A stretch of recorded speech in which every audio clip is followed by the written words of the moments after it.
prévu le 21 mars prochain. Denis Sassou Nguesso est à nouveau candidat. La première formation d'opposition, l'UPADS, a prévenu il y a quelques jours qu'elle ne participerait pas au scrutin. C'est dans ce contexte que les évêques du Congo font part de ce qu'ils qualifient eux-mêmes de sérieuses réserves sur ce scrutin. Sera-t-il transparent, crédible, apaisé? Notre peuple, écrivent-ils dans un message diffusé hier, est fatigué de ces élections qui fragilisent la cohésion sociale et entachent l'image de notre pays à l'étranger. Monseigneur Victor Abanya Mossa, l'archevêque d'Onwando et le porte-parole de la conférence épiscopale congolaise, il est ce matin l'invité de Laurent Corot. Bonjour Monseigneur Abanya. Bonjour messieurs.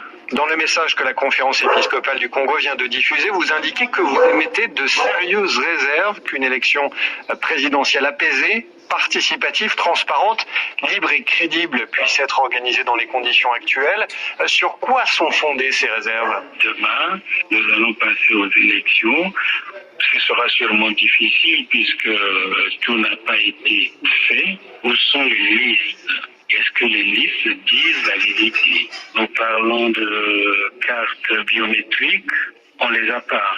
Avec le coronavirus, avec le confinement et tout, pour les gens qui ne peuvent pas se mettre ensemble, il faut rester séparés et tout. Ça sera compliqué. Qu'est-ce qui va se passer? On craint que ce ne soit pas bon. Pour tous ceux qui n'ont pas pu lire ce message, Monseigneur, qu'est-ce que vous craignez? Les Congolais ont peur. Il y en a qui préparent, il faudrait déjà aller dans son village natal et puis comme ça on est tranquille. Bon, il y a cette peur-là. Donc on craint que la paix ne soit pas là, ce que nous désirons le plus. Les Congolais, écrivez-vous, Monseigneur, ont de moins en moins foi dans le système électoral actuel. Qu'est-ce qui explique, selon vous, cette perte de confiance dans le système électoral? Hier, ce n'était pas bon. On recommence encore la même chose. Vous pensez bien qu'on peut perdre la confiance.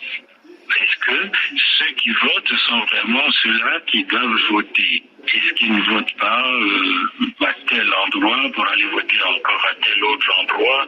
Dans certains coins, il y a presque plus de population, mais on voit aux élections qu'il y a plein de monde là. Et qu'est-ce qui s'est passé? Est-ce que les gens sont revenus seulement pour voter? Bon, tout cela nous fait faire des réserves. Ce que nous avons écrit, si ça peut aider le gouvernement et les responsables à s'améliorer, ce serait très bien. Votre leader maintenant va prendre au sérieux ce qu'on a à faire. Dans telle ville, il y a tel nombre d'habitants. Voilà ceux qui peuvent voter ou pas. Il y en a qui sont morts, c'est pas ceux-là qu'il faudra faire voter. Voilà ce genre de choses. Qu'on soit un peu plus proche de la vérité. Comment peut-on faire justement selon les évêques et les archevêques? Non, nous on n'a pas trouvé de solution, mais au moins on fait noter que telle manière d'agir n'est pas bonne. Il faudrait essayer de faire mieux, de faire quelque chose pour s'approcher un peu de la vérité. Vous renouvelez dans ce message votre prise de position sur l'alternance d'il y a plusieurs années. Vous souhaitiez alors que l'alternance au pouvoir devienne une règle intangible et immuable pour notre démocratie, et vous souhaitiez qu'au Congo on applique un mandat renouvelable une seule fois. La position est là. On s'est dit que ce serait bien que ce soit une fois. Par exemple, pour l'impunité, il se pourrait qu'on s'habitue tellement avec les personnes qu'on soit incapable de les sanctionner. Alors si on fait une fois seulement, celui qui vient, il faut qu'il travaille bien. Est-ce que certaines actions urgentes peuvent être ou doivent être menées par les autorités pour avancer vers une élection transparente?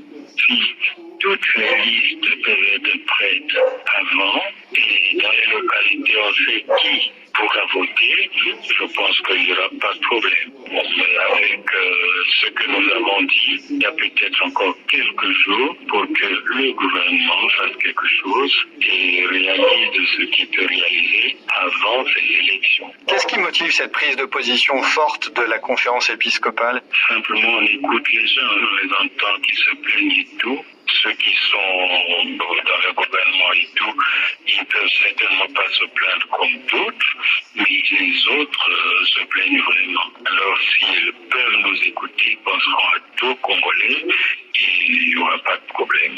Qu'est-ce qu'il faut changer dans la gouvernance du Congo selon la conférence épiscopale? On demande d'abord au gouvernement d'éviter la corruption et de se mettre un peu à travailler pour les défis dont nous avons parlé. Que le peuple congolais puisse avoir l'électricité, par exemple, qu'il soit soigné, qu'il soit éduqué. Ça, c'est tout à fait normal. Ça sera déjà beaucoup.